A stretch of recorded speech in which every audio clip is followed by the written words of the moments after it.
Kvadratik funksiyalara aid yeni sualın asan izahını göstərirəm.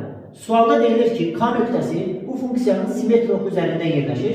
Parabolanın təpə nöqtəsində ordinatını tapın.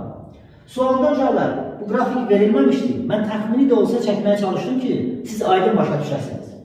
Deməli, parabolanın təpə nöqtəsinin koordinatları m və n olsa, biz bilirik ki, x bərabərdir m düz xətti. Bunun nəyidir? Simmetri oxudur. Və şəkildən də açıq-aşkar görsənir ki, x bərabərdir 1 düz xətti. Bunun nəyidir? Simmetri oxudur. Deməli, böyük m nəyə bərabərdir? 1-ə. Digər tərəfdən, böyük m-nın düsturu necə idi? Mənfi b bölünsün 2a. Bu da şərtdə neçə verilir? 1 verilir. A burada 1-dir, b m üstəgəl 3, c də neçədir? Mənfi 5. Verilənləri nəzərə alsaq, olacaq mənfi m üstəgəl 3 bölünsün 2 nəyə bərabərdir? 1-ə. Buradan da m-nı tapırıq neçə? Mənfi 5. Burada nəzərə alsaq, o zaman funksiyamız necə olur? X kvadratı çıxılsın 2x çıxılsın 5. Bu da bərabər olacaqdır. X çıx 1-in kvadratı çıx 6 şəklində.